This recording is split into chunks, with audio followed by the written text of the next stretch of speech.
Victoria's perfectly manicured finger pointed directly at my clearance rack sweater as she announced to the entire Thanksgiving gathering, "Emma's fashion sense is so tragic, I'm surprised they even let her into decent restaurants." The dining room erupted in uncomfortable laughter while I sat there in my $15 cardigan, watching my own family treat me like their personal entertainment.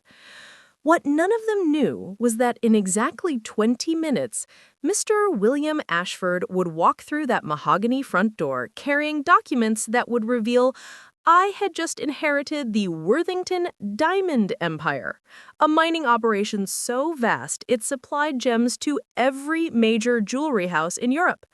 My sister was about to learn that the woman she called a discount store disaster now owned mineral rights worth $473 million.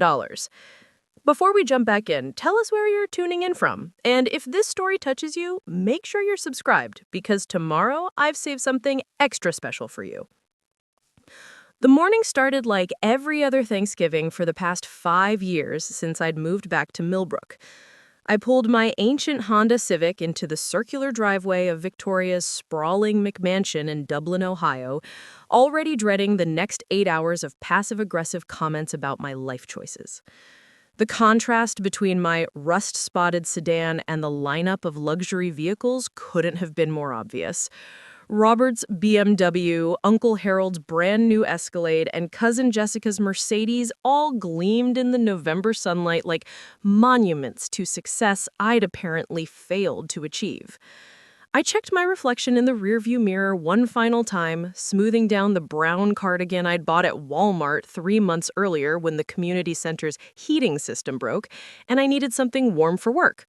The sweater was perfectly functional, but I knew Victoria would have opinions about it. She'd had opinions about everything I wore since she married Robert 5 years ago and suddenly decided our family wasn't sophisticated enough for her new social circle. Walking up the limestone pathway to Victoria's front door, I carried a covered dish of green bean casserole made from ingredients I had carefully budgeted for over the past 2 weeks. The recipe came from our grandmother's handwritten cookbook, the same one Victoria had fought me for when we cleaned out Grandma's house after the funeral. She'd won that argument too, claiming she needed it more since she actually entertained guests regularly. I'd made do with photographing the pages I wanted most with my phone. Victoria opened the door wearing a designer dress that probably cost more than my monthly rent, her blonde hair styled in perfect waves that screamed expensive salon appointment. She air-kissed near my cheek without actually making contact, her eyes already scanning my outfit with barely concealed disapproval. "Emma, you made it! I was starting to worry when you didn't text back about bringing wine." I held up the bottle of $12 Pinot Grigio I'd splurged on from the grocery store. "Sorry, I was working late yesterday. One of our seniors needed help filling out insurance forms." Victoria accepted the wine with the kind of smile people use when receiving gifts from small children, all patronizing patience and hidden disappointment. The dining room smelled like expensive candles and catered food, a sharp contrast to the homemade chaos of our childhood Thanksgivings at Grandma's farmhouse. Those gatherings had been noisy and warm, with mismatched dishes and everyone contributing something homemade. This felt more like a performance than a family meal, everything coordinated and perfect in a way that made me hyper-aware of every imperfection in my own appearance. Robert emerged from his study wearing a sweater that probably cost more than my car payment, extending his hand in that overly firm way that men use to establish dominance. "Emma, good to see you. How's the non-profit work treating you?" His tone suggested he already knew the answer and found it vaguely amusing. "It's rewarding," I replied, which was true even if it wasn't financially sustainable. I'd been working at the Riverside Community Center for 3 years, helping elderly residents navigate government services and organizing programs for low-income families. The work mattered to me in ways I couldn't explain to people who measured success solely in salary figures. But it also meant living paycheck to paycheck and shopping at stores that apparently marked me as unsuccessful. Uncle Harold boomed his way over from the living room. his car dealership prosperity evident in everything from his gold watch to his custom-tailored suit. There's our little social worker, still saving the world one food stamp application at a time. He clapped me on the shoulder hard enough to make me stumble slightly, his laugh too loud and too long. Harold had built Thompson Motors from a single used car lot into the largest dealership network in 3 counties, and he never let anyone forget it. Someone has to help people navigate the system, I said, accepting his half-hug while trying not to wince at his cologne. Harold meant well in his own way, but he'd never understood why I'd chosen social work over business when I could have easily gotten a job at one of his dealerships. The fact that I found car sales soul-crushing wasn't something he could comprehend. Cousin Jessica appeared next, her marketing executive confidence radiating from every designer accessory. She'd been featured in Columbus Business Monthly the previous year as one of their 40 under 40 rising stars. An achievement she had managed to work into conversation at every family gathering since. "Emma, I love what you've done with your hair." She tilted her head with the kind of false enthusiasm that immediately put me on guard. My hair looked exactly the same as it had for the past 2 years because I cut it myself to save money. Mom emerged from the kitchen wearing her best dress, a navy blue one she'd owned for at least a decade but still looked nice enough for special occasions. She'd been quieter than usual since Dad's death 3 years ago, and these family gatherings seemed to exhaust her in ways they never had when he was alive to deflect some of Harold's bombast and Victoria's subtle criticisms. "Mom, Emma, help me carry some things to the dining room," Mom said, and I gratefully followed her toward the kitchen. The reprieve lasted exactly long enough for Victoria to intercept us in the hallway. "Actually, Mom, I think we have everything under control. Emma, why don't you go make yourself comfortable in the living room? Robert's been dying to tell everyone about his latest investment success." Victoria's smile never wavered, but her message was clear. This was her house, her party, and her way of doing things.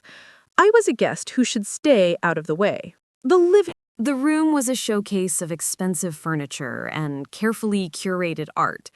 The kind of space that looked like a magazine spread but felt completely unwelcoming.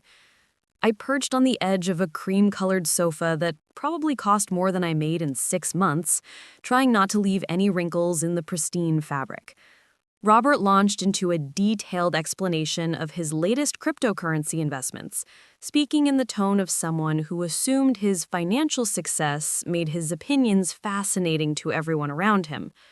"The key is diversification," he explained to no one in particular, swirling his craft cocktail in a way that made the ice clink against expensive crystal. "You can't just put all your money in traditional stocks anymore. Emma, you probably don't follow the markets much in your line of work, but trust me, this is the future of wealth building." I nodded politely while internally calculating that his small investment in digital assets was roughly equivalent to my annual salary. Robert's assumptions about my financial knowledge weren't entirely wrong, but they stung nonetheless.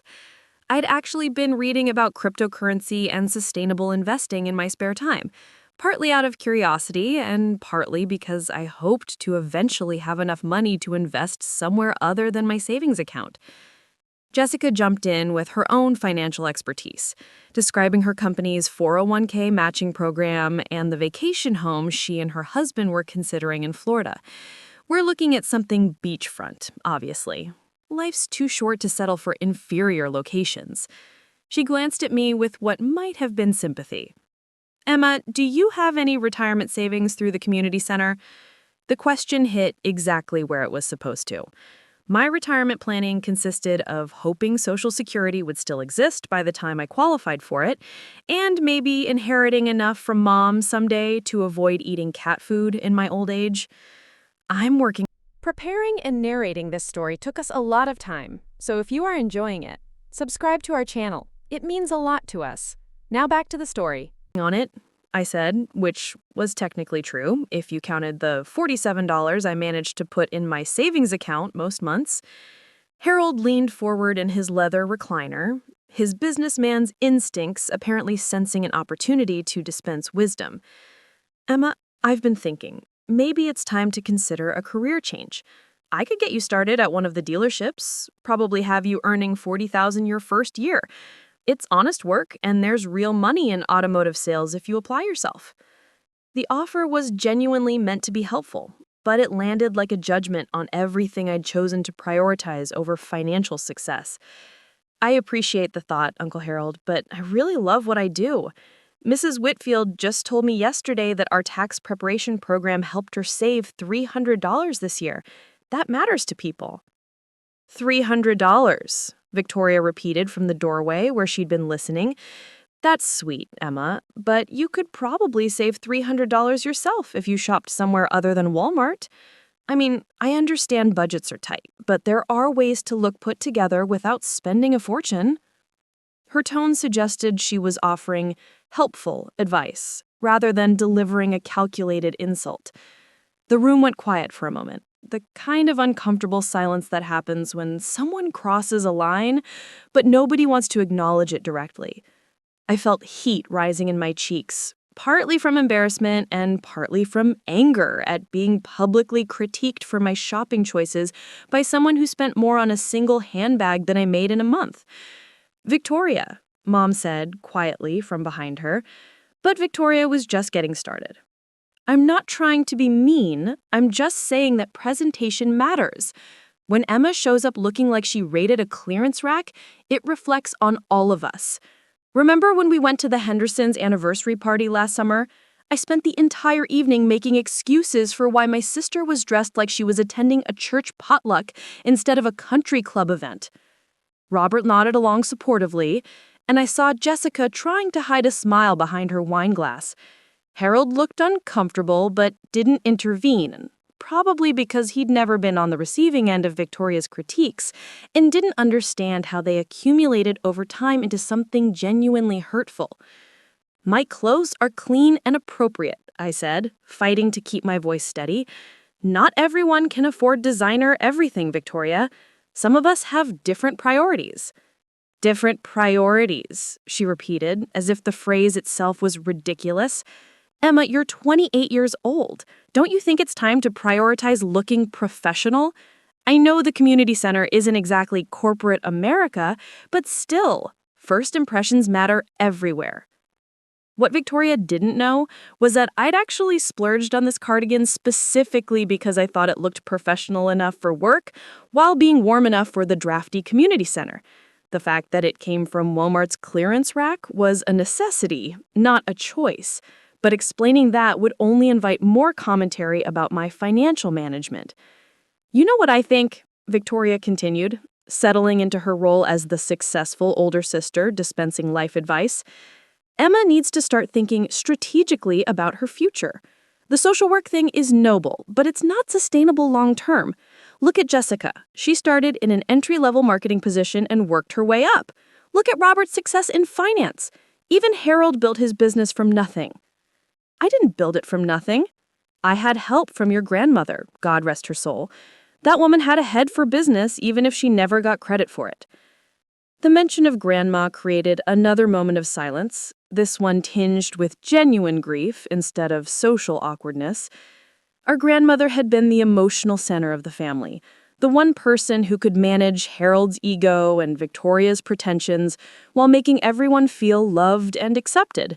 She died 5 years ago after a long battle with cancer, and we'd never quite figured out how to be a family without her steady presence. Grandma would have wanted Emma to be happy, Mom said, finally stepping fully into the conversation. She always said there were different kinds of wealth in the world. Victoria rolled her eyes in a way that was probably supposed to be subtle, but wasn't. Mom, Grandma was from a different generation. She could afford to be philosophical about money because Grandpa took care of the practical stuff. Women today need to be financially independent. The irony of receiving a lecture about financial independence from someone whose lifestyle was entirely funded by her husband's income wasn't lost on me, but pointing that out would only escalate to conflict. Instead, I excused myself to use the bathroom, needing a few minutes. Away from the constant, subtle criticism disguised as family concern. Victoria's guest bathroom was a monument to expensive taste, with imported tile and fixtures that probably cost more than my car. I stared at myself in the gilt-framed mirror, seeing exactly what Victoria saw, a woman whose discount store cardigan and drugstore makeup marked her as someone who'd failed to achieve the kind of success that mattered in their social circle. My reflection looked tired and slightly defeated, which was exactly how I felt after an hour of being treated like the family's cautionary tale. When I returned to the living room, the conversation had shifted to holiday travel plans. Robert and Victoria were debating between Aspen and Park City for their ski vacation, while Jessica described her upcoming cruise through the Caribbean. Harold was planning to fly to Arizona to visit his winter home, a retirement luxury he'd earned through decades of successful car sales. "What about you, Emma?" Jessica asked, with what seemed like genuine curiosity. "Any fun plans for the holidays?" "I'm volunteering at the community center's Christmas dinner," I said, which was true and something I was actually looking forward to. "We're expecting about 200 people this year." "That's nice," Victoria said, in the tone people use when they want to acknowledge something positive but don't quite understand why anyone would choose it. "Very charitable of you to give up your holiday time." The word charitable hung in the air like an accusation. Victoria couldn't quite bring herself to call my volunteer work admirable, but she couldn't criticize it directly either, so she'd settled on making it sound like an unnecessary sacrifice that highlighted my different priorities. Before I could respond, the doorbell rang with a sound that somehow managed to be both elegant and commanding. Victoria frowned, checking her phone for the time. "That's odd. Everyone's already here, and the caterers finished hours ago." Robert went to answer the door, while the rest of us sat in curious silence. We could hear muffled conversation in the foyer, Robert's voice mixing with an unfamiliar accent that sounded distinctly British. After a few minutes, Robert returned to the living room, followed by a man who looked like he'd stepped out of a BBC period drama. Mr. William Ashford was probably in his mid-50s, with silver hair and the kind of understated elegance that comes from generations of good breeding rather than new money. His wool overcoat was perfectly tailored, but not flashy, and he carried a leather briefcase that looked both expensive and practical. Everything about him suggested old-world respectability and serious business. "I apologize for interrupting your family gathering," he said in crisp British tones that immediately commanded attention. "I'm William Ashford from the law firm of Ashford and Associates in London. I've been trying to reach Ms. Emma Thompson regarding an urgent legal matter." Every eye in the room turned to me, and I felt my stomach drop somewhere around my shoes. Getting visited by an international attorney on Thanksgiving could only mean something terrible had happened, probably involving deaths or legal troubles I couldn't afford to handle. "I'm Emma Thompson," I said, my voice smaller than I intended. "Is everything all right? Has something happened to someone I know?"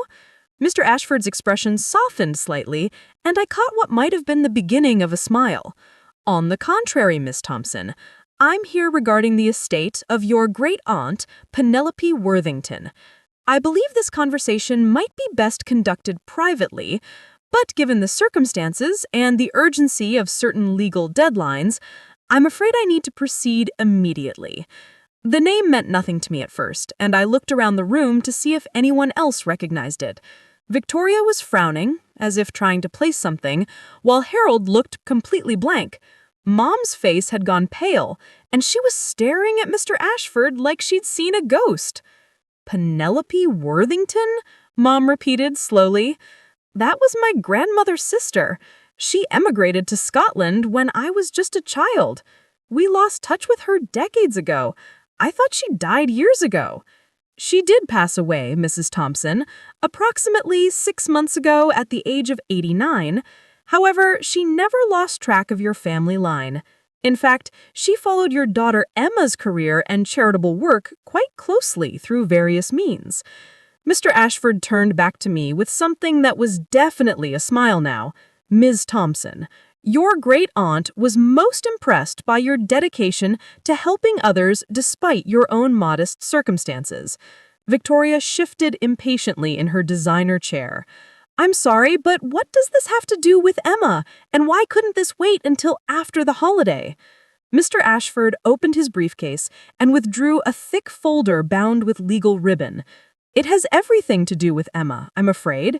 You see, Ms. Worthington built quite a substantial business empire in Scotland over the past 60 decades. She owned and operated diamond mines, processing facilities, and held exclusive contracts with some of Europe's most prestigious jewelry houses. The room had gone completely quiet, except for the soft ticking of Victoria's expensive grandfather clock. Mr. Ashford continued as if he were discussing the weather rather than delivering news that was about to change my entire life. You've inherited your great-aunt's entire business empire, Miss Thompson. The preliminary valuation places the total worth at approximately $473 million, though that figure may increase once we complete the full asset assessment. The silence that followed was so complete I could hear my own heartbeat.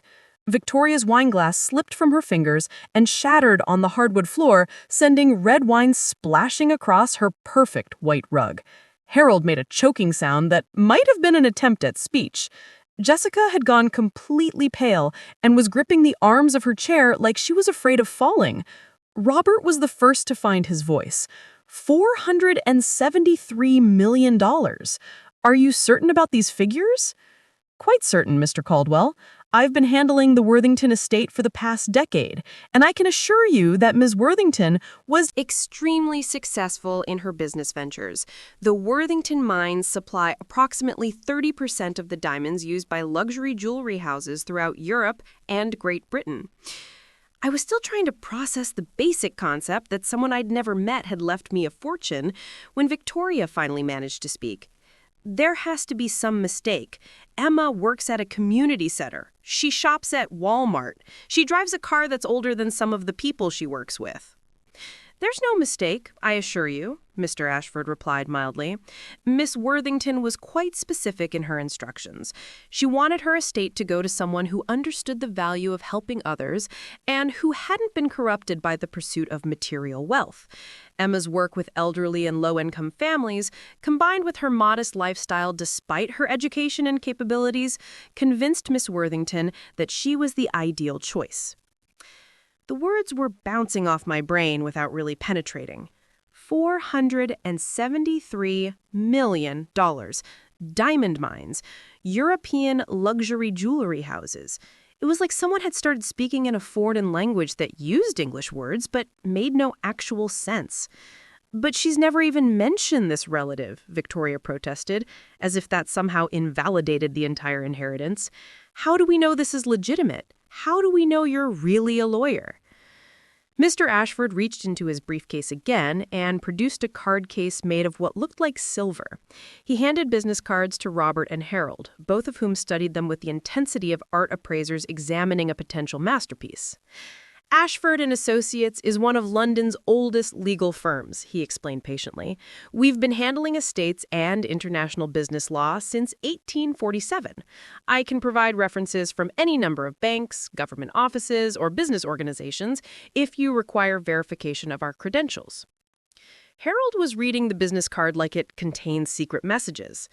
This address is in the heart of London's financial district. That's not cheap real estate. Indeed not, Mr. Thompson.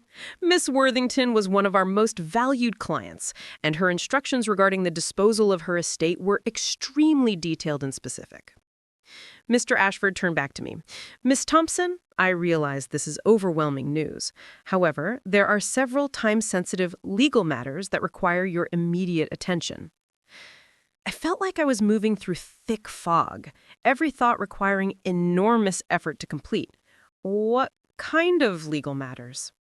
Several of your great-aunt's business contracts require renewal before the end of the calendar year. There are also tax implications that must be addressed within the next 30 days to avoid significant penalties. I've taken the liberty of booking you a flight to London for this Sunday morning so we can begin the transition process immediately. This Sunday? The words came out as a squeak. But I have to work on Monday. And I don't have a passport. And I've never been on an airplane that crosses an ocean. Mr. Ashford's smile was genuinely warm now. Miss Thompson, you own one of the most successful mining operations in Europe. I think your employer will understand if you need to take some time off to manage your new business interests. As for the passport, we've already expedited the process through the appropriate channels. You should receive it by express delivery tomorrow morning. Victoria was staring at me like I'd suddenly sprouted wings. Emma, do you understand what this man is telling you? You're rich. Not comfortable, not well off, but actually wealthy beyond anything any of us could have imagined. The reality was starting to penetrate through my shock, but it felt completely disconnected from everything I knew about my own life. This morning, I worried about whether I could afford to put gas in my car and buy groceries in the same week. Now I apparently owned diamond mines that supplied luxury jewelry stores across Europe. There's more, I'm afraid, Mr. Ashford continued, consulting his folder. Miss Worthington also owns several properties, including a castle in the Scottish Highlands, a flat in London's Mayfair district, and a villa in the south of France. These are yours as well, along with the contents and staff. A castle, I repeated numbly. She owned a castle? A rather nice one, actually. 14th century, completely restored, with about 40 rooms and 300 acres of grounds. Miss Worthington used it as her primary residence when she wasn't traveling for business. Jessica finally found her voice. Emma's going from living in a studio apartment to owning a castle. This is insane. It's a one-bedroom apartment, I corrected automatically, then realized that was probably the least important detail in the conversation. Mom had been silent through most of this exchange, but now she spoke up with tears in her eyes. Aunt Penelope always was different from the rest of the family. When she was young, she talked about traveling the world and building something important. Everyone thought she was just a dreamer. She was certainly a dreamer, Mrs. Thompson, but she was also a remarkably astute businesswoman. She started with a small investment in a Scottish mining operation in the 1960s and built it into one of the most successful diamond enterprises in Europe. She never forgot her American family, though. She kept detailed files on all of you.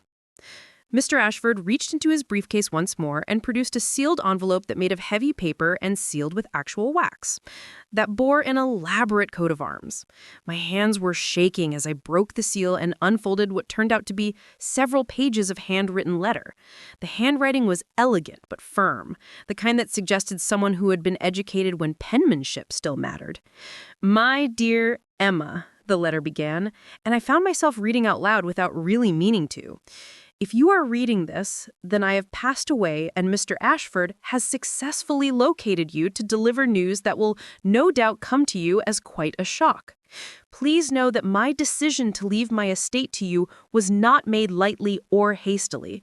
I've spent considerable time and resources learning about your life, your work, and your character. I paused, looking around the room at my family's stunned faces before continuing. You may wonder why I chose you rather than your mother or sister or other relatives. The answer is simple. You're the only member of our family who has chosen to dedicate your life to helping others, despite having every reason to focus on helping yourself. Your work with elderly and disadvantaged people, your modest lifestyle, and your genuine care for those less fortunate remind me of the woman I was before wealth changed me. Victoria made a sound that might have been a protest, but I kept reading. I built my fortune through determination, intelligence, and perhaps a bit of luck. But I have watched from afar as wealth changed people around me, making them selfish, entitled, and disconnected from the struggles of ordinary people. You have remained connected to those struggles, not because you had to, but because you chose to. That tells me everything I need to know about your character. The letter continued for several more paragraphs, describing her business empire and her hopes for how I would use the inheritance. But I was having trouble focusing on the words because the reality of the situation was finally starting to sink in. I was rich. Not just comfortable or financially secure, but wealthy beyond anything I'd ever imagined possible. There's one final detail, Mr. Ashford said after I finished reading. Ms. Worthington was quite specific that she wanted you to understand the scope of your inheritance before making any decisions about your future. To that end, she arranged for a complete tour of all properties and business operations beginning this Sunday. He handed me another folder, this one containing what looked like travel itineraries and business documents. Your first stop will be the London offices, where you'll meet with the management team that has been running the day-to-day operations. Then we'll travel to Scotland to see the primary mining facilities and your new home. My new home? I repeated, the words feeling strange in my mouth. The castle? Indeed. Ms. Worthington felt it was important that you see everything in person before deciding how you wanted to proceed. You could certainly sell everything and live quite comfortably on the proceeds, or you could choose to take an active role in managing the business empire you've inherited. Robert leaned forward with the intensity of someone who had finally found a conversation that matched his interests. What kind of annual revenue are we talking about here? And what's the profit margin on luxury diamond sales? The Worthington companies generated approximately $87 million in revenue last year, with profit margins averaging around 40% after all expenses and taxes. Ms. Thompson will receive detailed financial statements during her visit to London. The numbers were so large they stopped having meaning. $87 million in revenue, 40% profit margins? It was like being told I'd inherited a small country's GDP. Harold was looking at me with something that might have been respect for the first time in my adult life. Emma, you realize what this means. You're going to be one of the wealthiest people in Ohio. Hell, one of the wealthiest people in the entire Midwest. The observation hit me like a physical blow. I was going to be wealthy. Not just financially comfortable, but genuinely, seriously rich. Rich enough to buy Victoria's house with pocket change. Rich enough to solve every financial problem my family had ever worried about. Rich enough to fund the community center's programs for the next century without making a dent in the interest earnings. I think I need to sit down, I said, even though I was already sitting. This is too much to process all at once. Of course it is, Mr. Ashford said kindly. Ms. Worthington anticipated that this would be overwhelming. That's why she arranged for a gradual transition rather than simply transferring everything at once. You'll have time to learn about the business, meet the people who've been managing it, and decide how you want to proceed. Victoria had been uncharacteristically quiet during the latter part of this conversation, but now she spoke up with a voice that sounded strange and strained. Emma, I owe you an apology, a serious one. I looked at her in surprise. Victoria apologizing for anything was so rare it was practically mythical. I've been treating you like you were failing at life because you didn't prioritize making money the way I did. But it turns out you were succeeding at something much more important, and I was too shallow to recognize it. She paused, looking genuinely distressed. Great Aunt Penelope saw qualities in you that I completely missed because I was too focused on surface things like clothes and cars and job titles. The apology was so unexpected and seemingly genuine that I didn't know how to respond. Part of me wanted to graciously accept it and move forward, but another part was still stinging from years of subtle criticism disguised as sisterly concern. Victoria, you couldn't have known about any of this. None of us knew Great Aunt Penelope was even still alive, let alone that she'd built a business empire. That's not the point, Victoria insisted. The point is that I judged you for choosing meaningful work over profitable work. I acted like your priorities were wrong when they were actually exactly right. And now it turns out that your character and choices were impressive enough to earn you an inheritance that makes my entire lifestyle look like pocket change. Robert cleared his throat politely. If I may interject, Ms. Worthington specifically mentioned in her instructions that she hoped her bequest would not change Emma's fundamental character or priorities. She was quite concerned about the potentially corrupting influence of sudden wealth. He looked at me seriously. She wrote extensively about her hope that you would use your inheritance to expand your ability to help others rather than simply to enhance your own comfort. The business empire she built was always intended to be a tool for positive change in the world. The weight of that expectation settled on my shoulders like a heavy cloak. It was one thing to inherit a fortune, but another to inherit the responsibility that came with it. What if I'm not capable of managing something this large? I mean, I help people fill out government forms and organize community dinners. I don't know anything about international business or mining operations. Ms. Worthington considered that concern as well. She arranged for you to work with the existing management team, all of whom are highly experienced and completely trustworthy. You won't be expected to manage day-to-day operations unless you choose to do so. She handed me another folder, this one containing what looked like travel itineraries and business documents. Your first stop will be the London offices, where you'll meet with the management team that has been running the day-to-day operations. Then we'll travel to Scotland to see the primary mining facilities and your new home. My new home? I repeated, the words feeling strange in my mouth. The castle. Indeed. Ms. Worthington felt it was important that you see everything in person before deciding how you wanted to proceed. You could certainly sell everything and live quite comfortably on the proceeds, or you could choose to take an active role in managing the business empire you've inherited. Robert leaned forward with the intensity of someone who had finally found a conversation that matched his interests. What kind of annual revenue are we talking about here? And what's the profit margin on luxury diamond sales? The Worthington companies generated approximately $87 million in revenue last year, with profit margins averaging around 40% after all expenses and taxes. Ms. Thompson will receive detailed financial statements during her visit to London. There's one final detail, Mr. Ashford said after I finished reading. Ms. Worthington was quite specific that she wanted you to understand the scope of your inheritance before making any decisions about your future.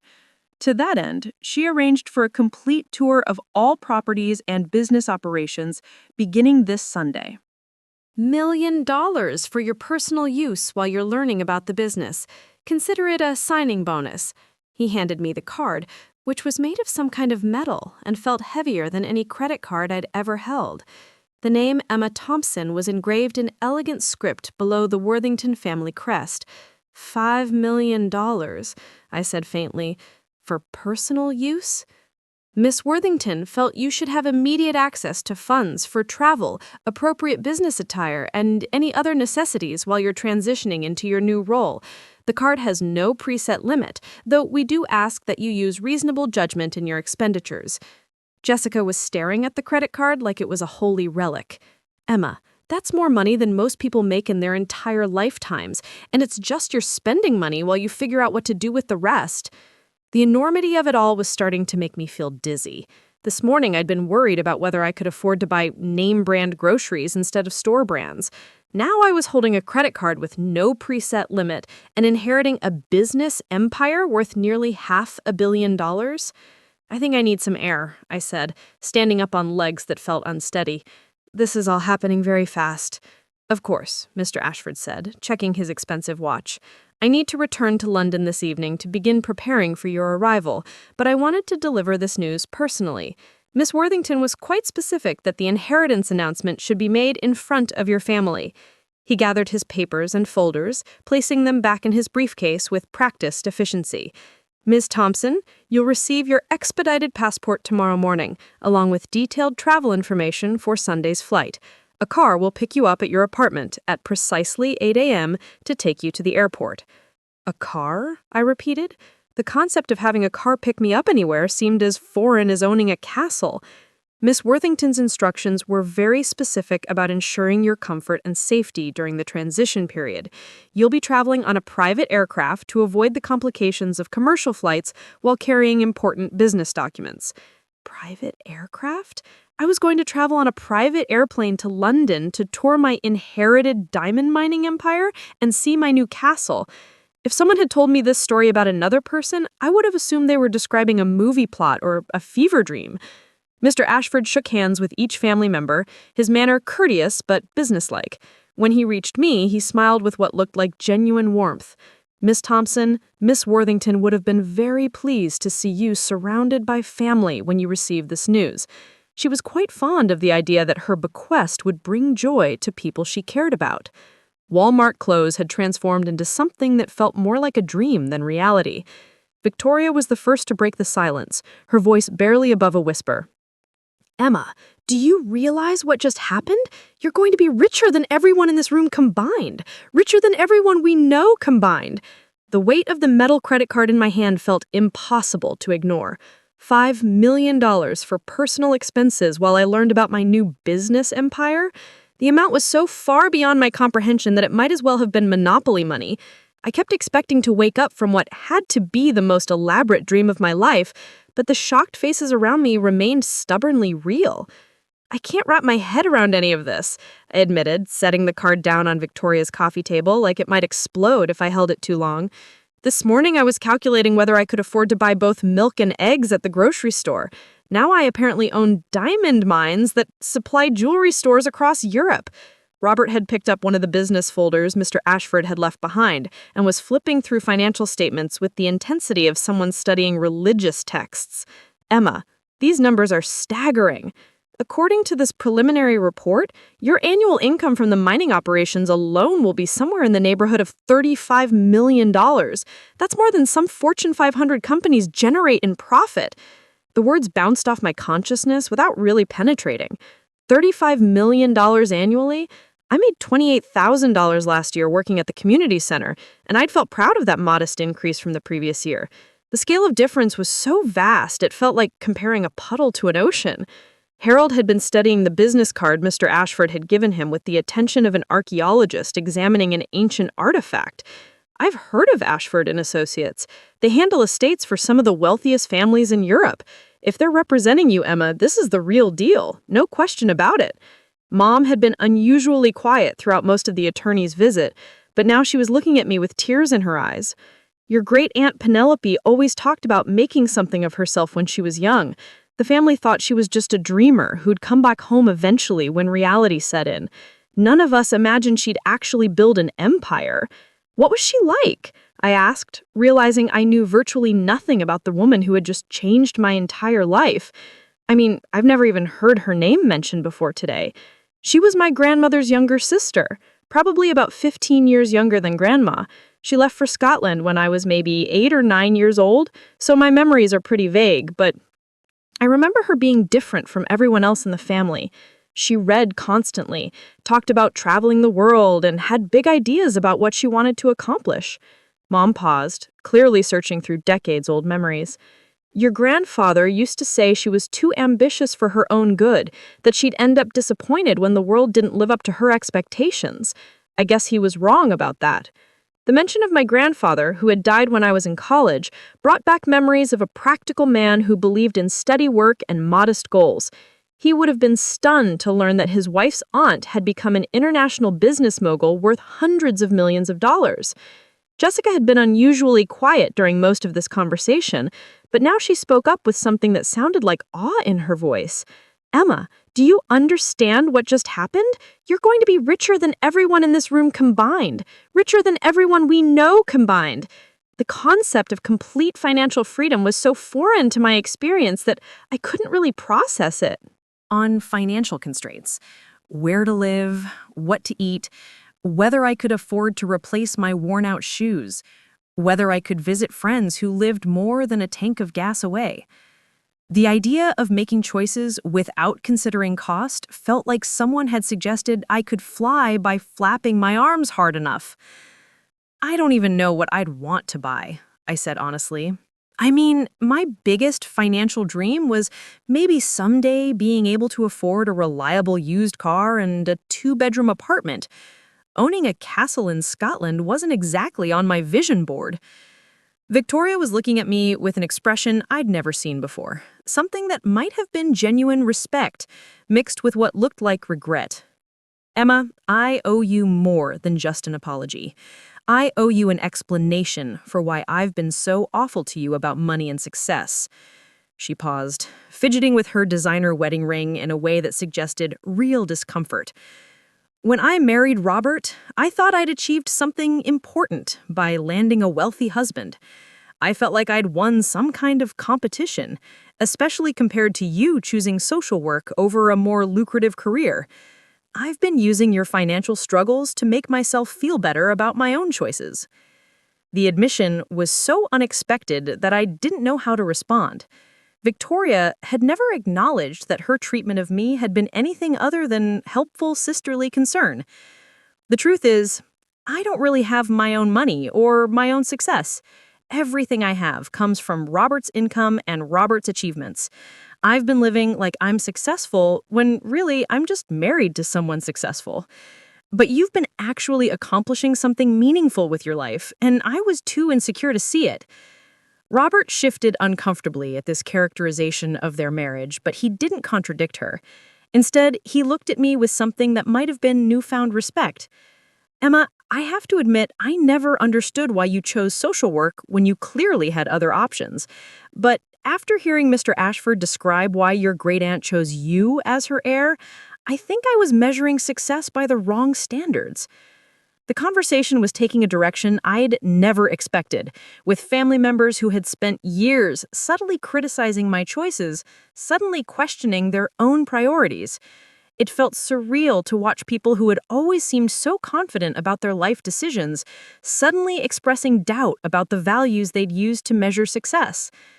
"I didn't choose social work to prove a point," I said carefully. "I chose it because I genuinely care about helping people navigate systems that can be overwhelming and confusing. Mrs. Whitfield told me last week that our tax preparation program saved her enough money to afford her heart medication for 3 extra months. That matters to me in ways that making more money for its own sake never could." Harold leaned forward in his chair with the expression of someone trying to understand a foreign concept. "But Emma, now you'll have resources to help people on a scale you never imagined possible. Instead of helping one person at a time with their tax forms, you could fund programs that help thousands of people. You could solve problems instead of just managing them." The observation hit me like a physical force. Harold was right. With the kind of money I was apparently inheriting, I could fund community programs, establish scholarships, maybe even build new facilities that would serve people throughout the region. The work I'd been doing on a small scale could potentially be expanded to help entire communities. "I hadn't thought about it that way," I admitted. "I was so overwhelmed by the personal implications that I didn't consider the possibilities for actually using the money to make a difference." "That's exactly the kind of thinking your great-aunt was hoping for," Mom said, with pride evident in her voice. "Mr. Ashford said she specifically wanted someone who would use wealth as a tool for helping others, rather than just for personal comfort. She recognized something in you that the rest of us missed." The weight of that expectation felt both inspiring and terrifying. It was one thing to inherit a fortune, but quite another to inherit the responsibility to use it wisely for the benefit of others. What if I made poor decisions with money that could have helped thousands of people? What if I wasn't capable of managing resources on such a massive scale? What if I mess this up? I voiced my fear out loud. What if I'm not smart enough or capable enough to handle this kind of responsibility? I mean, 6 months ago, I was stressed about whether I could afford to fix my car's transmission. Now I'm supposed to make decisions about international business operations and mining contracts? Jessica, who had built her own successful career in marketing, spoke up with unusual seriousness.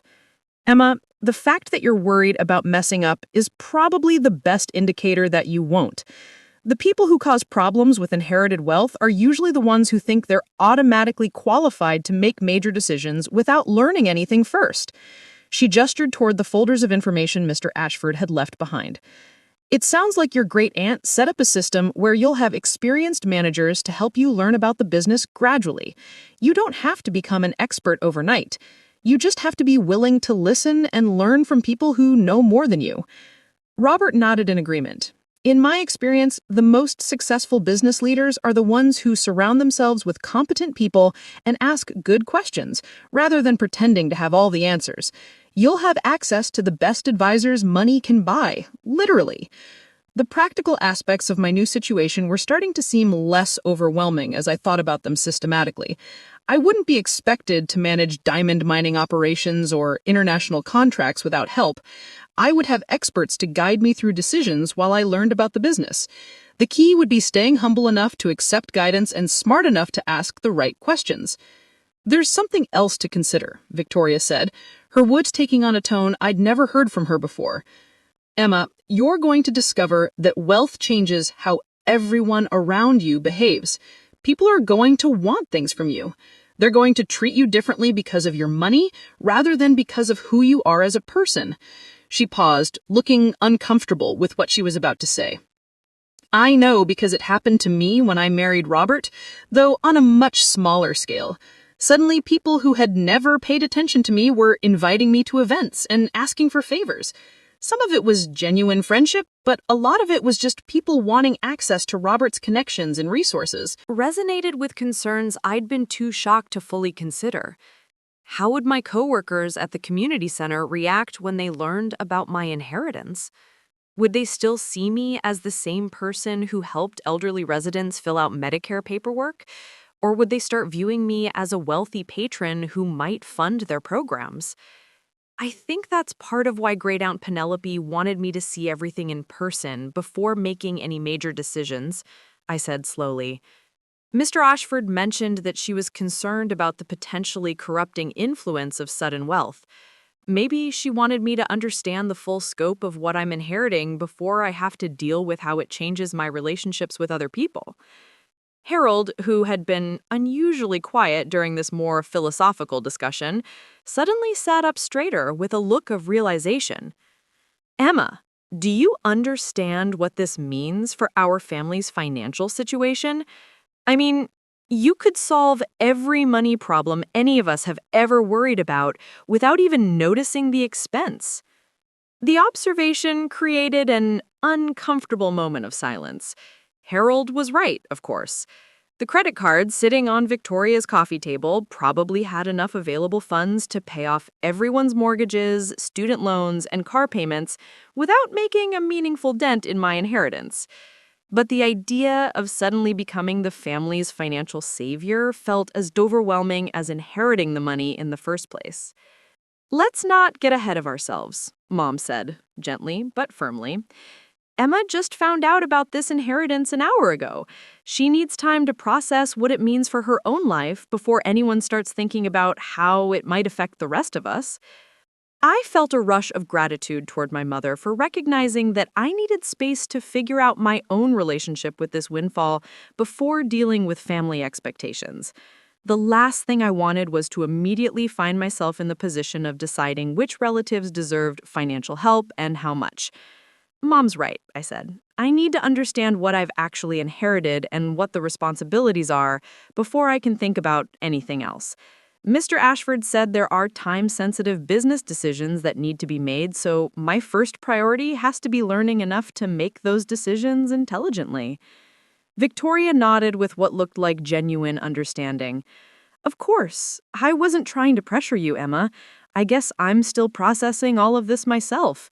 It's going to take time for all of us to adjust to the fact that our family dynamics just changed completely. She was right about that. The sister who had spent years criticizing my discount store clothes and modest lifestyle was now the one with less financial security. The family members who had treated me like the unsuccessful relative were now in the position of having significantly less wealth and fewer opportunities than I did. Those power dynamics would need to be navigated carefully to preserve relationships that mattered to me. I think I should probably go home and try to process all of this, I said, standing up from Victoria's expensive sofa. I need to call work and explain that I won't be in Monday, and I should probably try to wrap my head around the fact that I'm flying to London on a private plane this Sunday. The words still sounded impossible, even as I said them. Private plane to London. Castle in Scotland, diamond mining empire. It was like describing someone else's life rather than my own immediate future. Emma, wait, Victoria said, as I gathered up the folders and documents Mr. Ashford had left for me. Before you go, I want to say something else. She paused, looking more vulnerable than I'd ever seen her.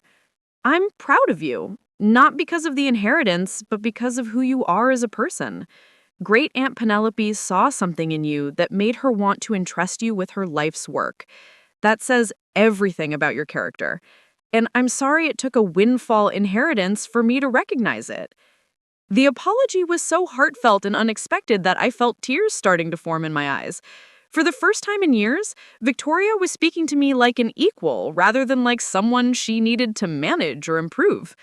"Thank you," I said simply. "That means more to me than you probably realize."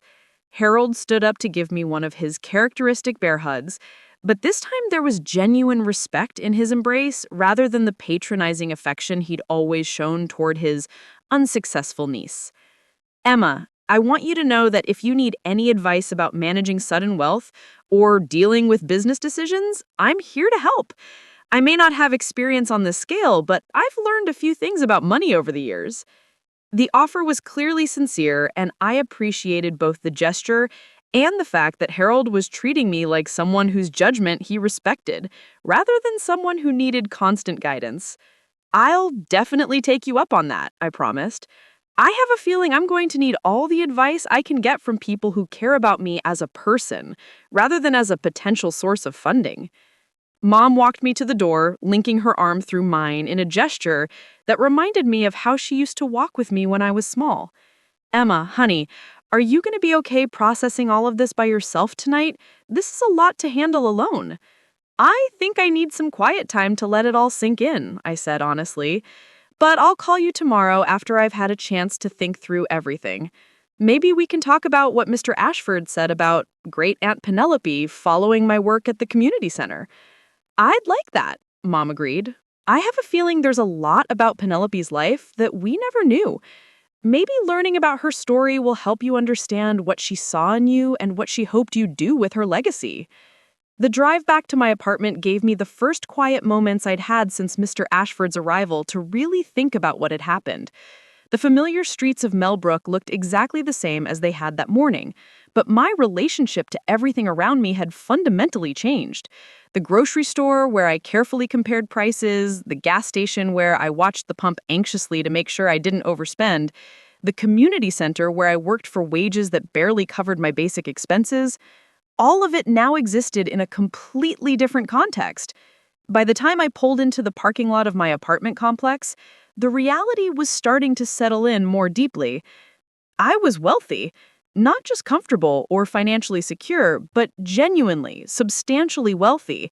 The problems that had dominated my thoughts for years, whether I could afford to replace my aging car, whether I'd ever be able to buy a house, whether I'd have enough saved for retirement, had all been solved in a single afternoon by a great aunt I'd never known existed. Through the door, though nothing about it had actually changed.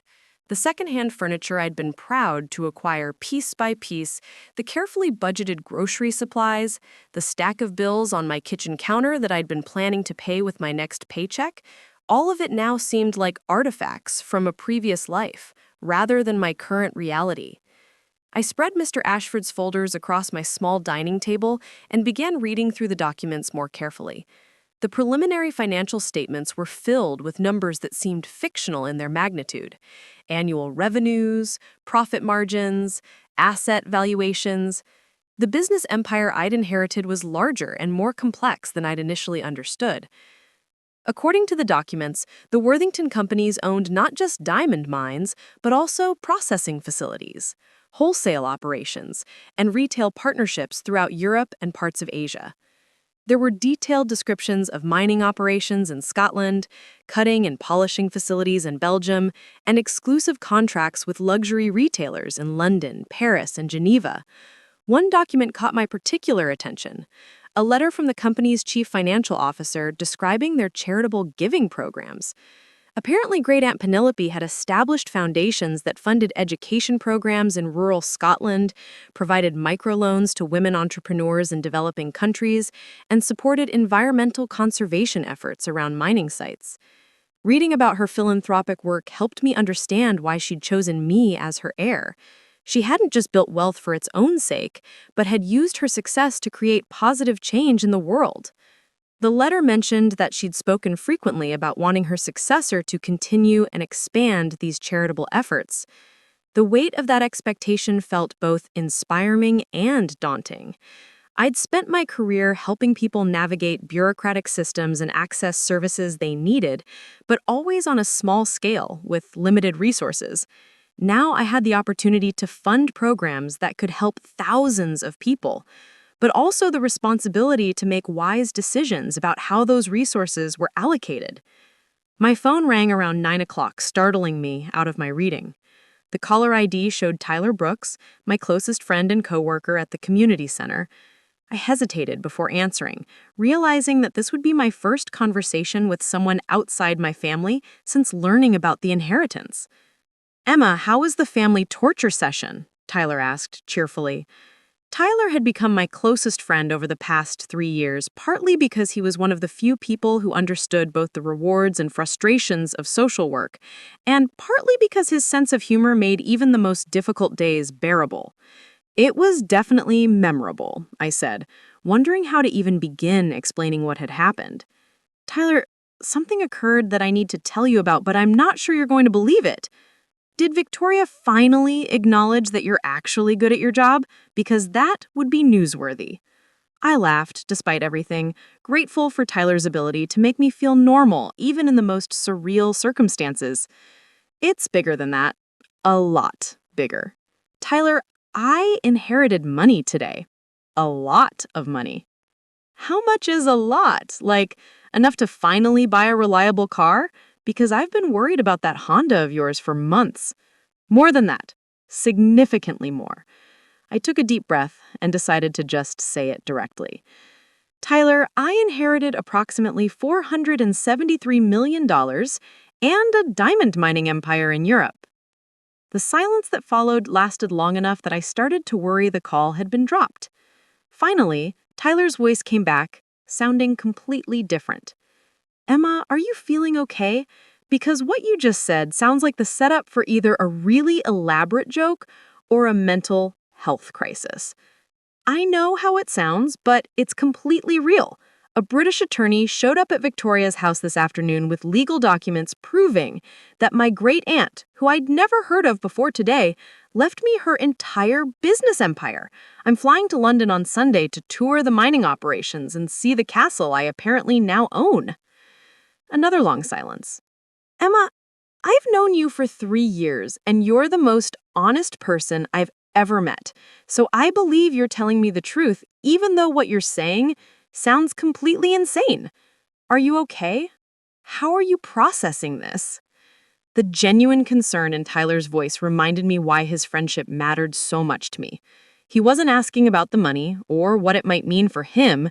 He was worried about how I was handling such a dramatic change in my circumstances. I don't think I've fully processed it yet. Part of me keeps expecting to wake up and discover this was all an incredibly vivid dream. But I'm holding a credit card with $5 million on it for personal expenses, so the evidence suggests it's real. $5 million for personal expenses, Tyler repeated slowly. "Emma, that's more money than everyone at the community center will ever make in their entire careers combined.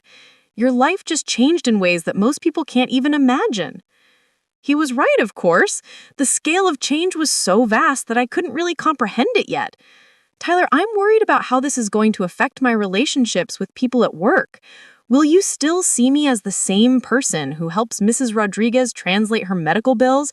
Or am I going to become Emma, the wealthy patron who might fund programs if people are nice to me?"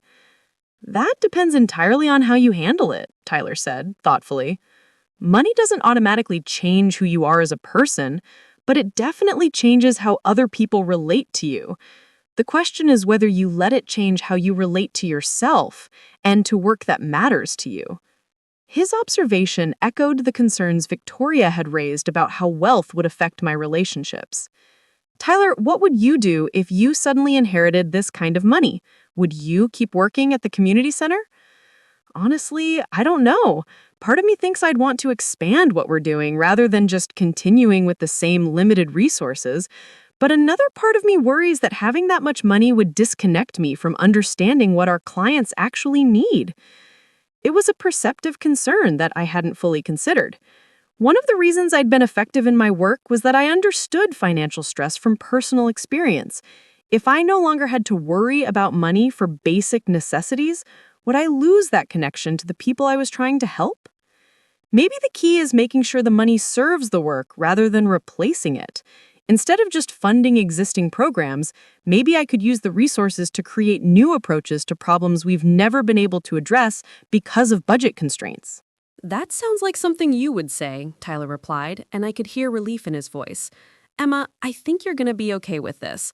You're already thinking about how to use wealth as a tool for helping people rather than as an end in itself. That's exactly the kind of thinking that probably got you chosen as the heir in the first place. After I hung up with Tyler, I felt slightly more grounded about my situation.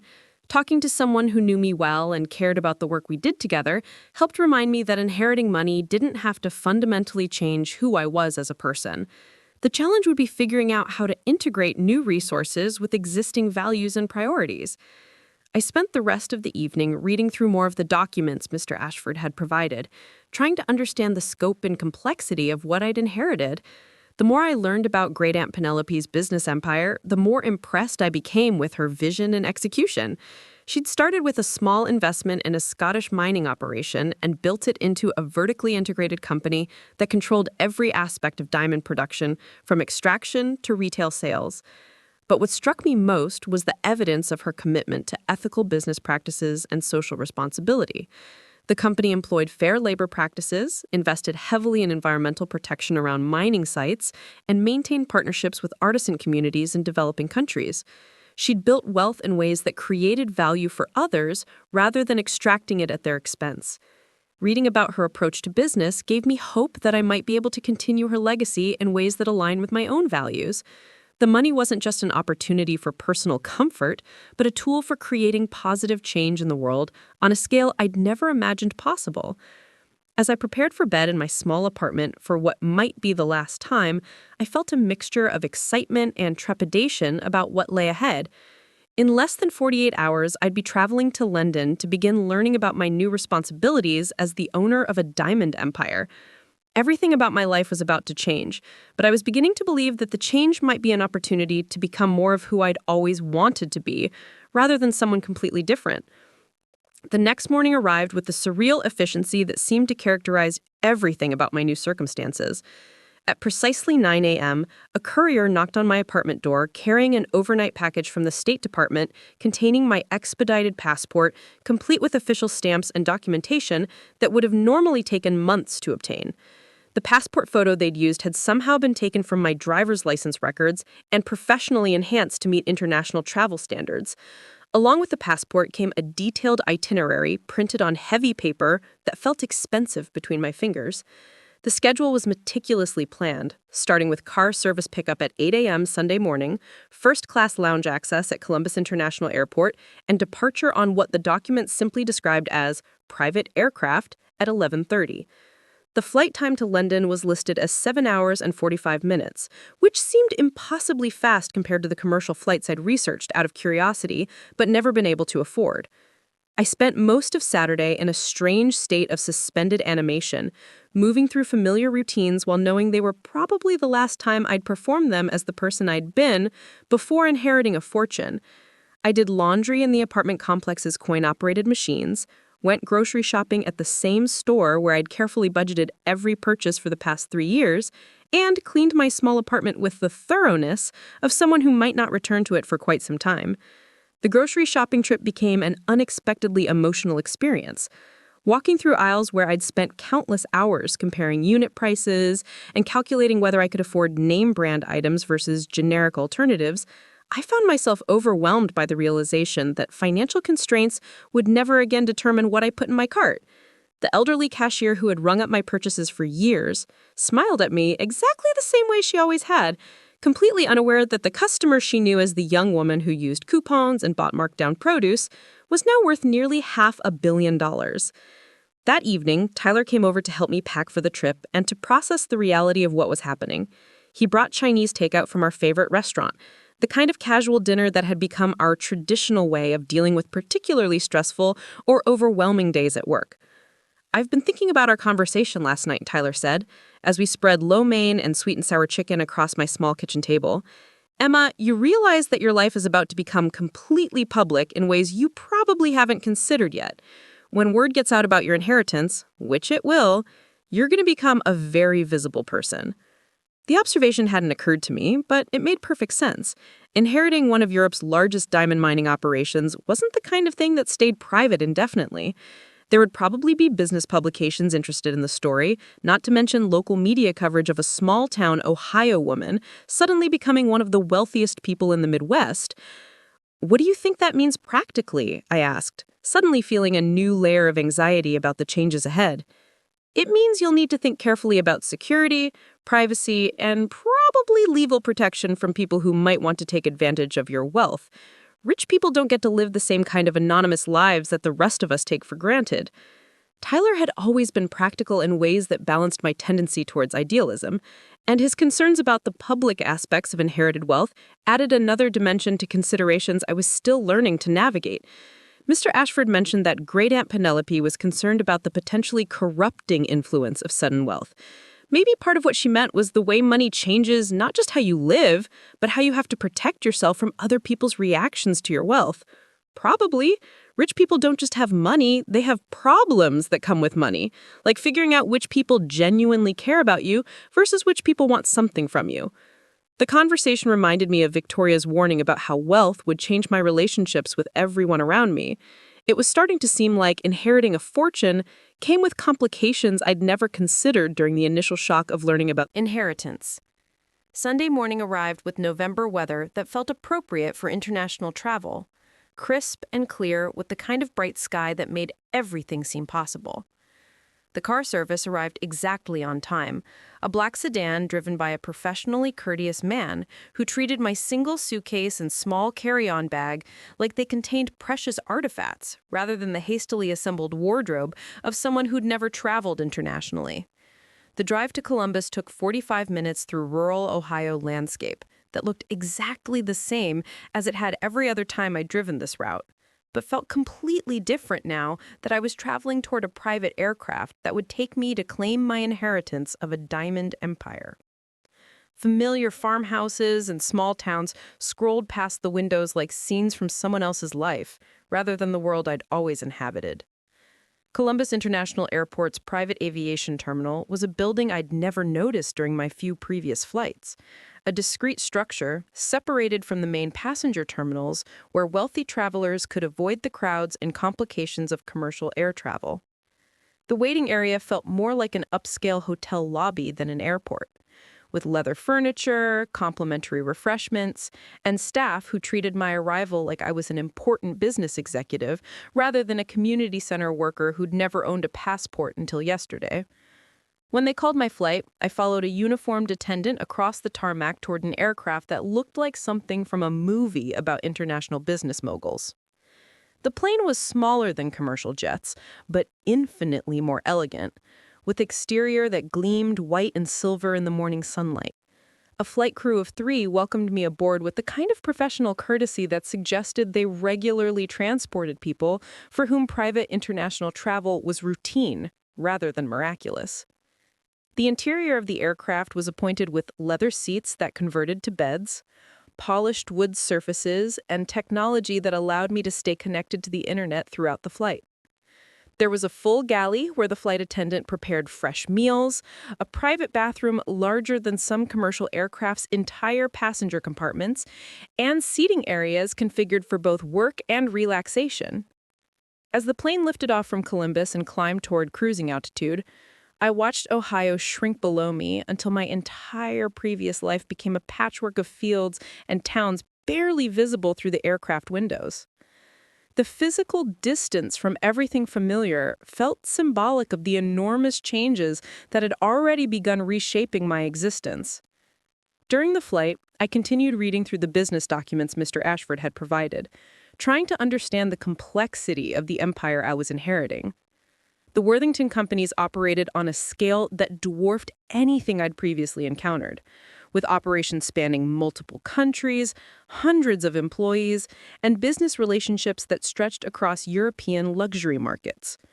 One document particularly caught my attention, a detailed report on the company's labor practices and community relations around mining sites. Great Aunt Penelope had apparently insisted on employment standards that exceeded industry norms, environmental protection measures that went beyond legal requirements, and community investment programs that directed significant portions of company profits toward education and infrastructure improvements in regions where they operated. Reading about her approach to business ethics helped me understand why she'd specifically sought an heir who prioritized helping others over personal financial gain. She'd built wealth through methods that created positive value for workers, communities, and the environment, rather than extracting maximum profit regardless of social costs. The flight attendant brought me lunch prepared by what she described as the aircraft's chef, a meal that would have cost more than I typically spend on groceries in a week, but was simply part of the service provided to passengers traveling on Great Aunt Penelope's private aircraft. Everything about the experience reinforced how completely my circumstances had changed in less than 72 hours. As we flew over the Atlantic Ocean, I found myself thinking about Great Aunt Penelope's life and the choices that had led her from a small Ohio town to building an international business empire. According to the documents, she'd emigrated to Scotland in 1963 with less than $1,000 in savings and a determination to create something significant with her life. The fact that she had succeeded beyond anything anyone in our family had imagined possible made her decision to leave her wealth to me feel both more meaningful and more daunting. London appeared below the aircraft as a sprawling metropolis that seemed to stretch endlessly in all directions, a city whose scale and complexity matched the international scope of the business empire I was inheriting. Heathrow Airport's private aviation terminal processed my arrival with the same discreet efficiency I'd experienced in Columbus, though with the added formality of British customs officials who examined my expedited passport with professional thoroughness. Mr. Ashford was waiting for me in the terminal's reception area, dressed in another perfectly tailored suit and carrying the same leather briefcase that had contained my life-changing news just 3 days earlier. His smile was warm and genuine as he welcomed me to London, and his manner suggested satisfaction that the first phase of transferring the Worthington inheritance was proceeding according to plan. "Miss Thompson, welcome to London. I trust your flight was comfortable." His British accent sounded even more refined in his home country, and his presence provided a reassuring sense of continuity between the surreal events in Ohio and whatever lay ahead in England. "The flight was amazing," I replied, which was true despite my continuing difficulty in believing that private international travel was now simply part of my life. Quite understandable. Miss Worthington experienced similar disorientation when her business first began generating substantial wealth. She often spoke about the adjustment period required to internalize such dramatic changes in circumstances. The London offices of Ashford and Associates occupied 3 floors of a Georgian building in the heart of the city's financial district, the kind of structure that suggested centuries of accumulated wealth and discretion. The reception area featured oil paintings that looked like museum pieces, Persian rugs that probably cost more than most people paid for their houses, People's houses and furniture that managed to be both elegant and comfortable. Everything about the environment communicated serious money, handled by serious people who understood the weight of such responsibilities. Mr. Ashford led me through corridors lined with portraits of distinguished-looking men in legal robes, past conference rooms where other attorneys conducted business for clients whose names I probably would have recognized if I followed international finance more closely. The building felt like a temple to old money, the kind of place where family fortunes were managed across generations by professionals who understood that wealth was about more than just numbers on financial statements. Miss Worthington maintained offices here for the past 15 years, Mr. Ashford explained as we walked. She found that having a London presence simplified her European business operations considerably. The staff here knew her well and worked closely with her on all major decisions. We entered a conference room that overlooked the busy street below, where black cabs and red buses moved through traffic that seemed both chaotic and somehow perfectly organized. The room's windows were tall and elegant, letting in afternoon light that illuminated a polished mahogany table surrounded by leather chairs that looked like they'd been crafted by artisans who took pride in their work. "I've arranged for you to meet with several key members of Miss Worthington's management team," Mr. Ashford said, settling into a chair and opening a thick folder. "These are the people who have been running the day-to-day operations of your inheritance for the past several years. Miss Worthington trusted them completely, and I believe you'll find them both competent and trustworthy." The first person to join us was Dr. Margaret Sinclair, the Chief Operating Officer, who had overseen mining operations for the past 8 years. Dr. Sinclair was a woman in her early 50s with steel gray hair and the kind of confident bearing that suggested extensive experience making important decisions under pressure. She wore a business suit that was clearly expensive but practical, and her handshake was firm without being aggressive. "Miss Thompson, it's a pleasure to meet you," Dr. Sinclair said, with a Scottish accent that was crisp but warm.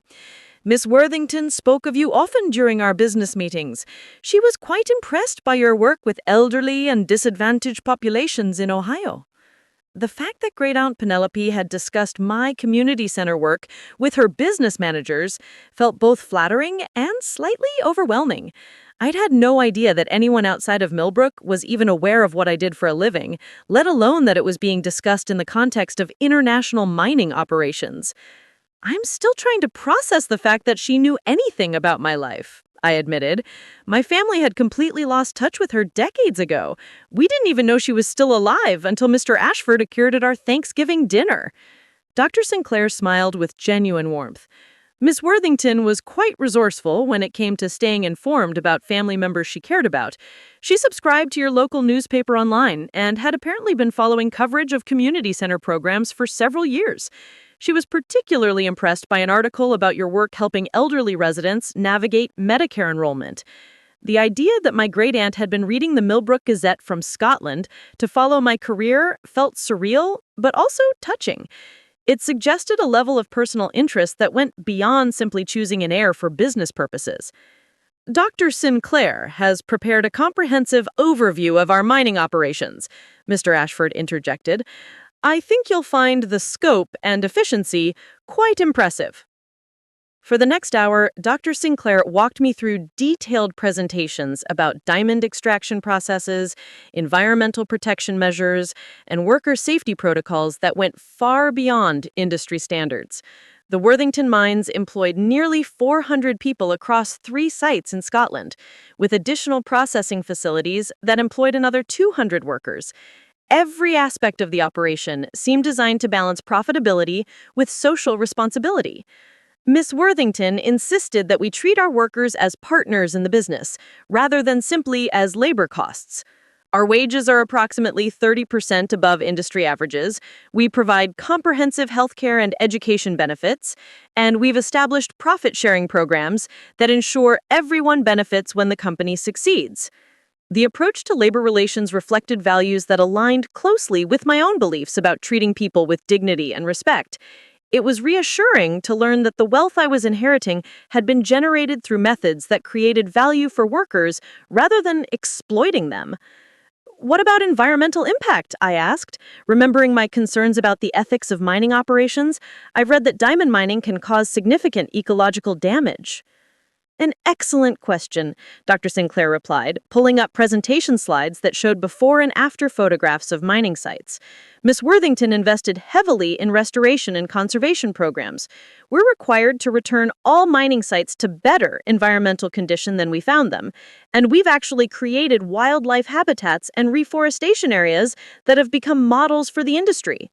The photographs showed mining sites that had been transformed into thriving ecosystems with native vegetation, wildlife corridors, and water management systems that enhanced rather than degraded local environments.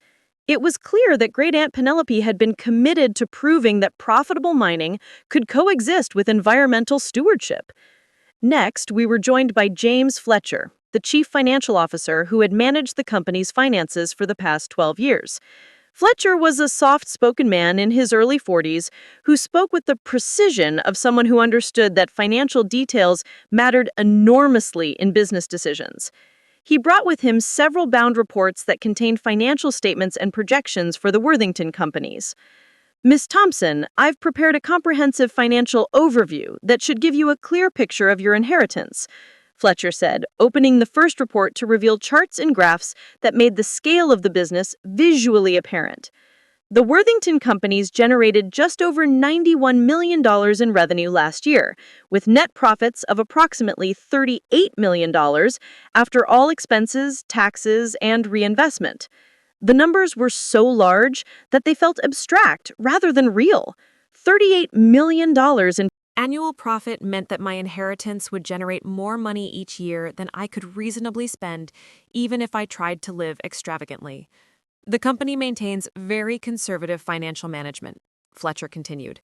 We keep substantial cash reserves, carry minimal debt, and invest profits primarily in business expansion and employee benefits, rather than speculative ventures. He showed me balance sheets that reflected exactly the kind of prudent financial management I would have expected from someone who had built lasting wealth rather than pursuing quick profits. The Worthington companies were clearly designed to generate sustainable income over decades, rather than to maximize short-term returns. What about the charitable foundations that Mr. Ashford mentioned? I asked, remembering the documents I'd read during my flight. Fletcher's expression brightened noticeably. Miss Worthington was quite passionate about philanthropy. The Worthington Foundation currently funds education programs in rural Scotland, provides microloans to women entrepreneurs in developing countries, and supports environmental conservation projects around mining sites. Last year, we donated approximately $8 million to various charitable causes. $8 million in annual charitable giving represented more money than most nonprofit organizations could ever hope to raise. Yet it was apparently just a routine part of how Great Aunt Penelope had managed her wealth. The scale of potential impact I could have through expanded philanthropic activities was beginning to seem as overwhelming as the personal wealth itself. Miss Worthington left detailed recommendations about expanding the Foundation's work, Fletcher continued, producing another bound report. She was particularly interested in funding programs that help people navigate complex systems and access services they need, work very similar to what you've been doing at the community center. The connection between my current work and Great Aunt Penelope's philanthropic interests was becoming clearer. She hadn't just chosen me as an heir because of my character. She'd chosen me because she believed my experience and values would guide intelligent expansion of charitable programs she cared about.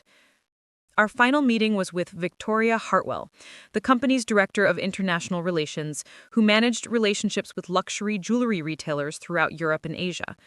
Victoria Hartwell was an elegant woman in her late 30s who spoke with the confidence of someone who regularly negotiated million-dollar contracts with some of the world's most prestigious brands.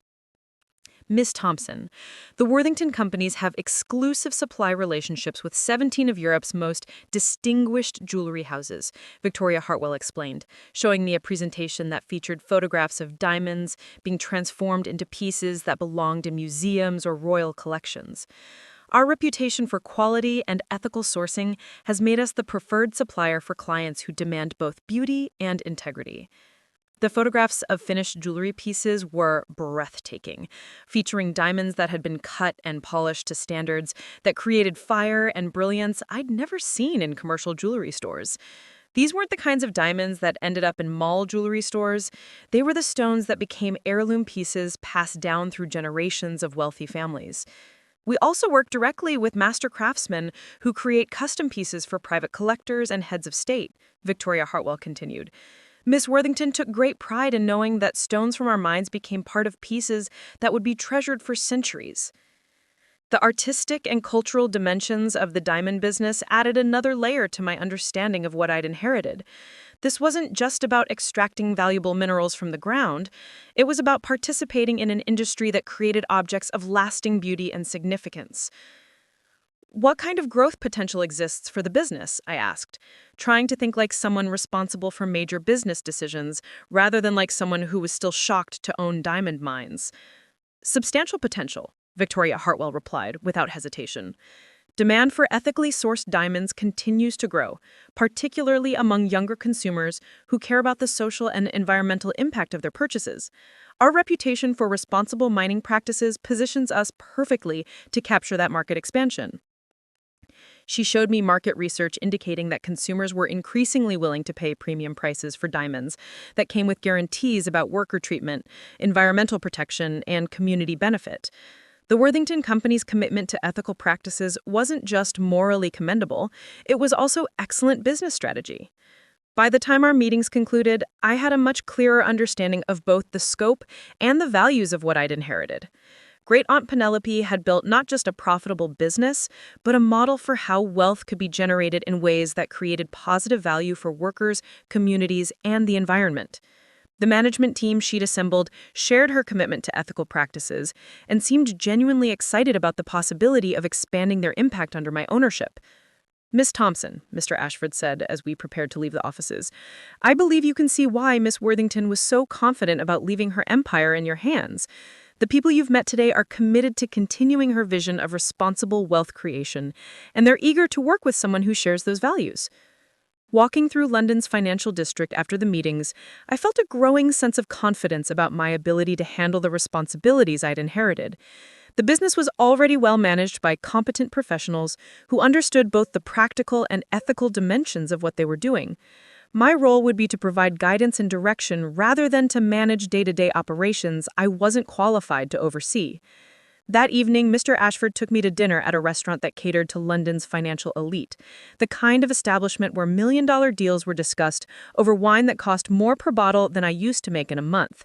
The other diners looked like people who were accustomed to making decisions that affected thousands of employees and moved millions of dollars between countries as routinely as I used to move $20 from checking to savings. Mr. Ashford said over a meal that would have been the culinary highlight of my life just a week earlier, but was now simply part of learning about my new circumstances. "Tomorrow we'll travel to Scotland so you can see the mining operations in person." Worthington was quite specific that you should understand every aspect of the business before making any major decisions about its future. "I'm beginning to understand why she wanted me to see everything personally," I replied. "Reading about diamond mining in reports is completely different from meeting the people who actually do the work and understanding how all the pieces fit together." "Quite right." Miss Worthington believed that responsible ownership required intimate knowledge of how wealth was created and what impact business decisions had on real people's lives. The restaurant's atmosphere was refined but not stuffy, filled with conversations conducted in multiple languages by people who clearly moved comfortably between countries and cultures as part of their professional lives. It was a world I'd never imagined being part of, but I was beginning to see how I might fit into it while maintaining the values and priorities that had attracted Great Aunt Penelope's attention in the first place. As we finished dinner, Mr. Ashford handed me another folder containing information about the Scottish properties I would visit the next day. The documents included photographs of the castle where Great Aunt Penelope had lived, the mining facilities where my diamonds were extracted, and the surrounding countryside that was now part of my inheritance. "Miss Thompson, I hope you'll find tomorrow's visit enlightening," Mr. Ashford said as we prepared to part ways for the evening. "Miss Worthington always said that the Scottish Highlands were where she did her best thinking about the future. I suspect you'll find them conducive to contemplating how you want to use your inheritance to make a positive impact on the world." Back in my hotel room that evening, I called my mother to update her on everything I'd learned during my first day in London. Mom listened with fascination as I described meeting the management team and learning about the scope of Great Aunt Penelope's business empire. "It sounds like she built exactly the kind of company you would have created if you'd started with her advantages," Mom observed. "Profitable but ethical, successful but responsible. I think that's why she chose you as her heir." The observation helped me understand why I was feeling increasingly confident about accepting the inheritance despite its overwhelming magnitude. Great Aunt Penelope hadn't built wealth through methods that contradicted my values. She'd built it through approaches that exemplified the kind of responsible leadership I believed in. "Tomorrow, I'm going to see where she lived and where the actual mining happens," I told Mom. "Mr. Ashford says the castle has been maintained exactly as she left it, so I'll get to understand her personal life as well as her business operations." "I wish I could see Aunt Penelope's home," Mom said wistfully. "She always talked about living somewhere beautiful when she was young. It sounds like she made that dream come true." After hanging up with Mom, I spent time reviewing the financial documents Fletcher had provided, trying to internalize the reality that I now owned a business that generated more profit each month than most people earned in an entire year. The numbers were becoming slightly less abstract as I began to understand the systems and relationships that created such substantial returns, but the personal implications of such wealth still felt surreal. I fell asleep in a London hotel room that was more luxurious than any accommodation I'd ever experienced, surrounded by documents describing mining operations, financial statements, and philanthropic programs that were now my responsibility to oversee. The transformation from community center worker to diamond mining heiress was happening so rapidly that I hadn't had time to fully process each stage before moving to the next. But I was beginning to believe that I might actually be capable of handling the responsibilities that came with such extraordinary wealth. The drive from London to the Scottish Highlands took us through countryside that gradually transformed from rolling English fields to the dramatic landscapes that had captivated Great Aunt Penelope decades earlier. Mr. Ashford had arranged for a driver who knew the route intimately, taking us through small villages and past ancient stone walls that spoke of centuries of human presence in harmony with the natural environment. Miss Worthington always said that Scotland chose her rather than the other way around, Mr. Ashford remarked as we crested a hill that revealed a vista of mountains, lochs, and forests stretching to the horizon. She claimed that the moment she saw this landscape, she knew she'd found where she belonged. I could understand the sentiment. The Scottish Highlands possessed a beauty that felt both powerful and peaceful, the kind of environment that made you want to think deeply about important questions while feeling connected to something larger than everyday concerns. It was easy to imagine how a young woman from rural Ohio might have found inspiration here to build something extraordinary. The Worthington estate appeared around a curve in the road like something from a fairy tale, a 14th-century castle that had been lovingly restored to combine historical authenticity with modern comfort. The structure rose from landscaped grounds that included formal gardens, ancient oak trees, and pathways that meandered through what looked like a private nature preserve. Everything about the setting suggested wealth that had been accumulated thoughtfully and deployed with excellent taste.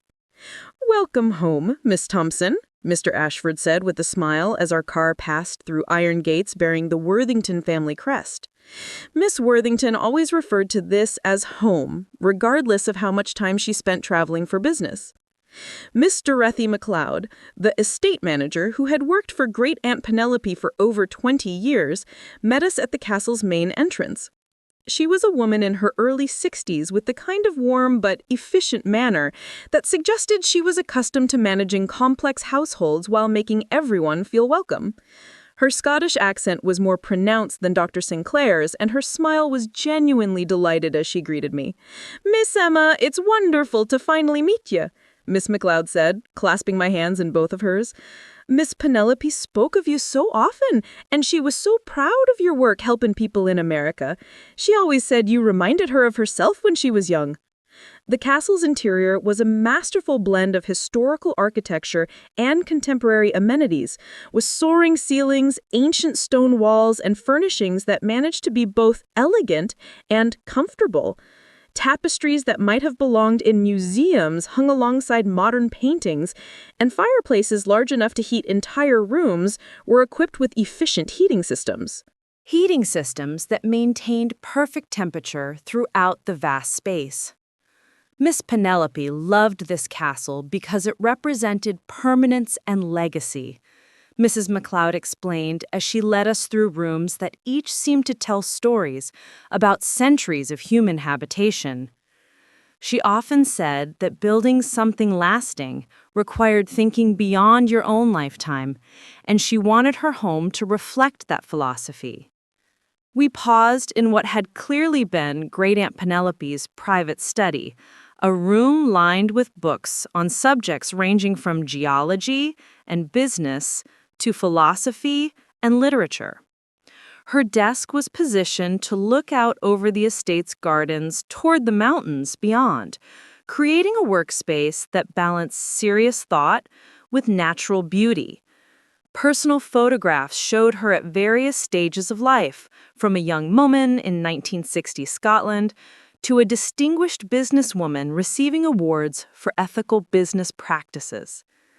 This is where Miss Penelope did most of her strategic thinking about the business, Mrs. McLeod said. She would spend hours here, especially in the evenings, reviewing reports and planning for the future. She always said that important decisions required quiet reflection rather than hasty reactions. I found myself drawn to a wall of photographs that documented Great-Aunt Penelope's involvement in community projects around the mining sites. Images showed her participating in school dedications, environmental restoration ceremonies, and celebrations of economic development programs that had created opportunities for local residents. It was clear that she had been personally invested in ensuring that her business success translated into positive impact for the communities where she operated. Miss Penelope insisted on being directly involved in all community relations, Mrs. McLeod continued. She believed that business owners had responsibilities beyond just generating profits, and she wanted to make sure that everyone benefited when her companies succeeded. The photographs reinforced my growing understanding of why Great-Aunt Penelope had chosen me as her heir. She had built wealth through methods that align with values I shared about treating people with dignity and using success to create opportunities for others. The inheritance wasn't just about money, it was about continuing a legacy of responsible leadership. That afternoon, Dr. Sinclair arrived to take me on a tour of the primary mining facility, located about 30 minutes from the castle in a valley that had been carefully selected to minimize environmental impact while maximizing operational efficiency. The approach to the mine took us through countryside that showed clear evidence of the restoration and conservation programs Dr. Sinclair had described in London. Miss Worthington insisted that we treat this land as a temporary loan rather than as property we could exploit without consequences, Dr. Sinclair explained as we drove past areas where mining had been completed and native ecosystems had been restored. Every decision about operations had to consider long-term environmental impact, not just short-term profitability. The mining facility itself was unlike anything I had expected based on my limited knowledge of industrial operations.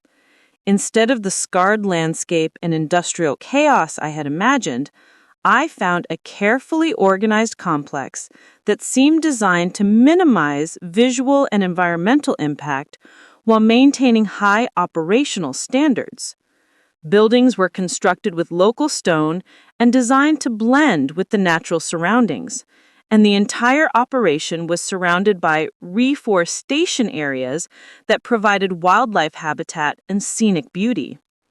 We employ 147 people at this facility, Dr. Sinclair said, as we toured the main processing building where workers operated sophisticated equipment that sorted, cleaned, and prepared diamonds for shipment to cutting facilities in Belgium. Every employee receives wages above industry standards, comprehensive benefits, and opportunities for advancement through our training programs.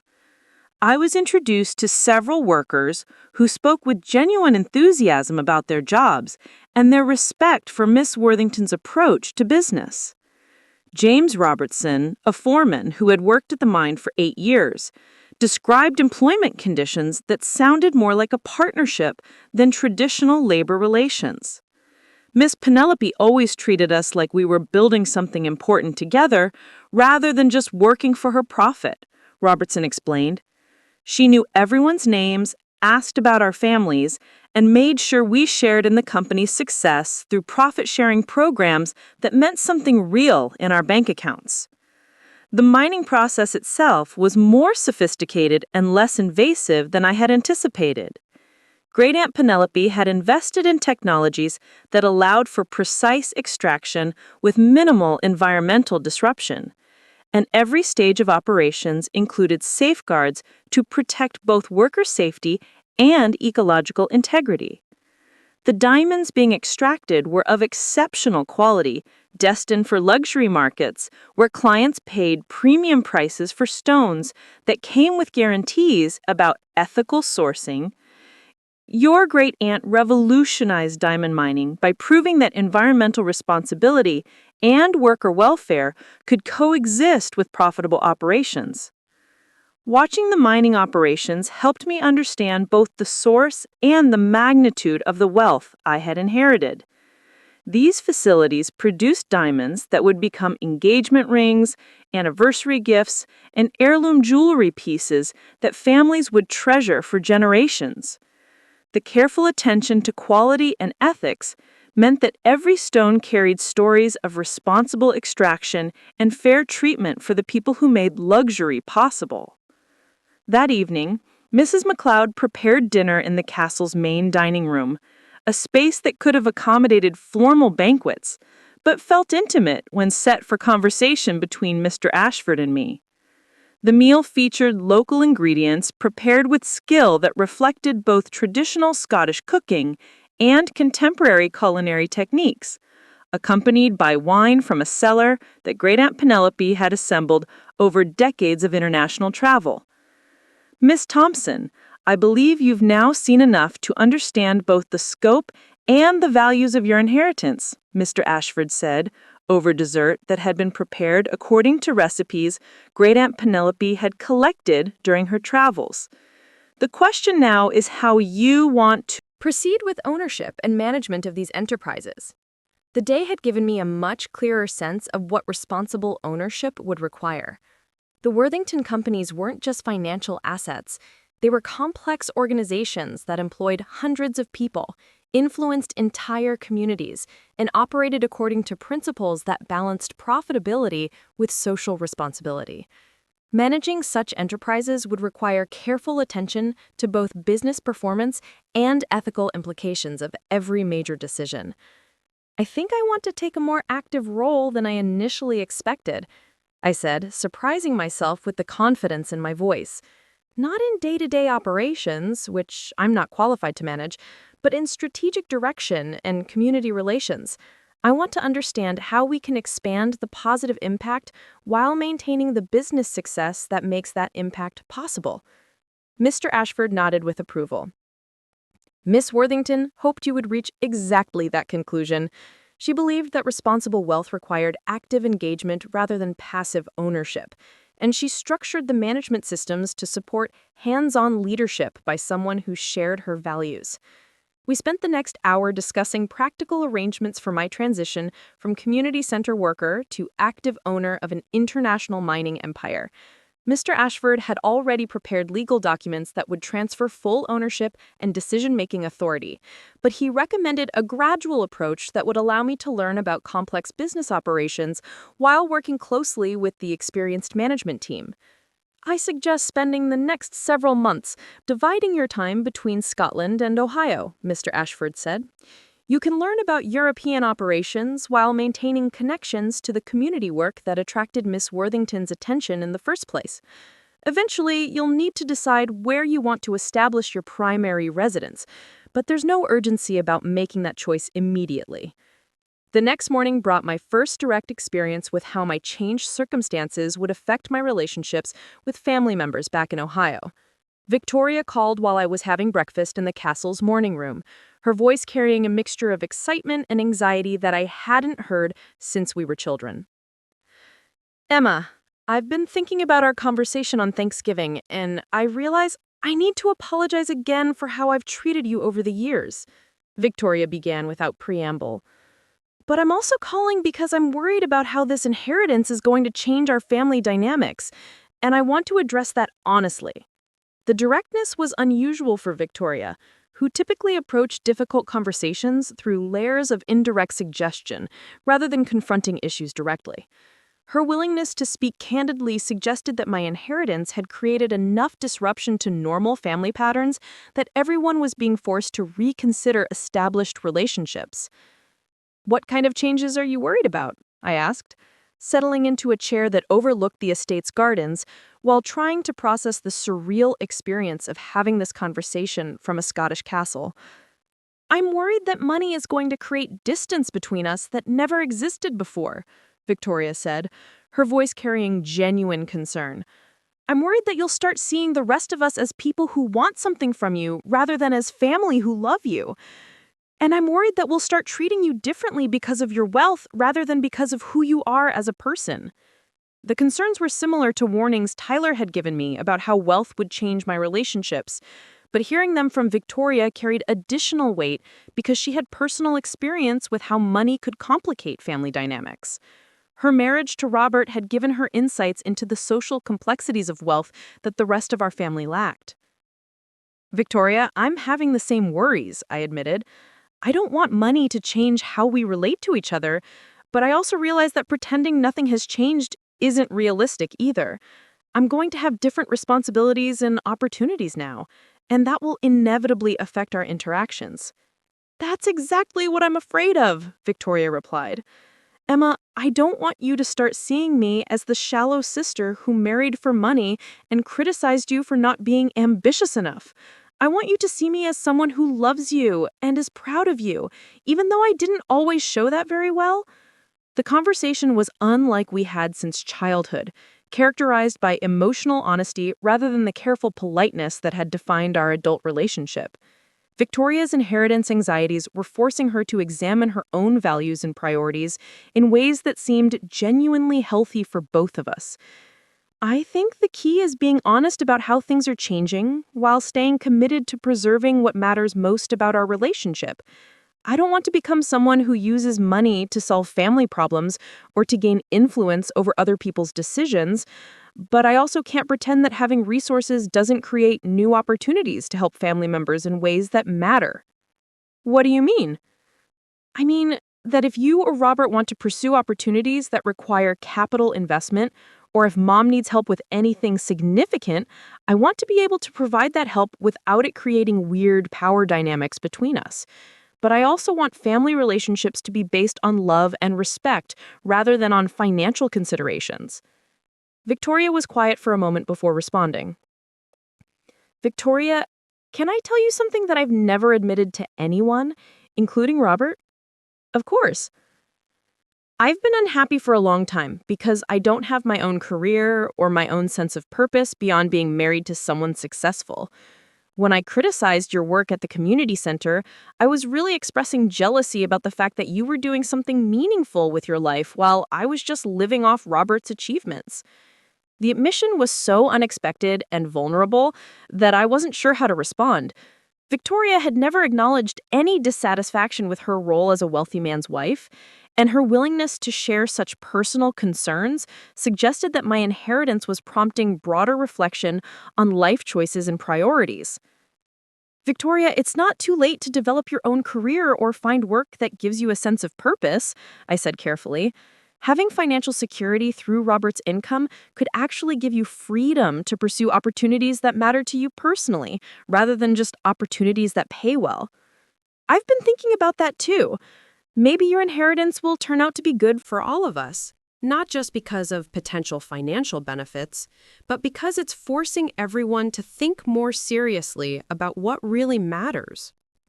The conversation continued for another 20 minutes, covering topics that Victoria and I had never discussed, despite being sisters. She talked about feeling disconnected from meaningful work, about social pressures that came with wealth, and about her hopes for developing a stronger sense of individual identity beyond her marriage. I shared my anxieties about managing such enormous responsibilities and my determination to use inherited wealth in ways that created positive impact for others. By the time we hung up, I felt like I had reconnected with a sister I hadn't really known since we were children. The money that I'd worried might damage family relationships seemed instead to be creating opportunities for deeper honesty and stronger connections, at least in Victoria's case. Later that afternoon, I received calls from Uncle Harold and Cousin Jessica, each expressing combinations of pride, excitement, and barely concealed hope that my inheritance might translate into opportunities for them as well. Harold's call focused on business considerations, with suggestions about investment opportunities and advice about managing sudden wealth. Jessica's conversation centered on family solidarity and her desire to maintain close relationships despite changed circumstances. Both calls were friendly and supportive, but I could detect underlying tensions that reflected everyone's uncertainty about how inherited wealth would affect established family dynamics. Harold's business-focused approach suggested he was already thinking about potential partnerships or investment opportunities, while Jessica's emphasis on family unity seemed designed to position herself as a loyal relative who deserved consideration for any financial largesse I might choose to distribute. The conversations reinforced my growing understanding that inherited wealth created social complexities that extended far beyond personal lifestyle changes.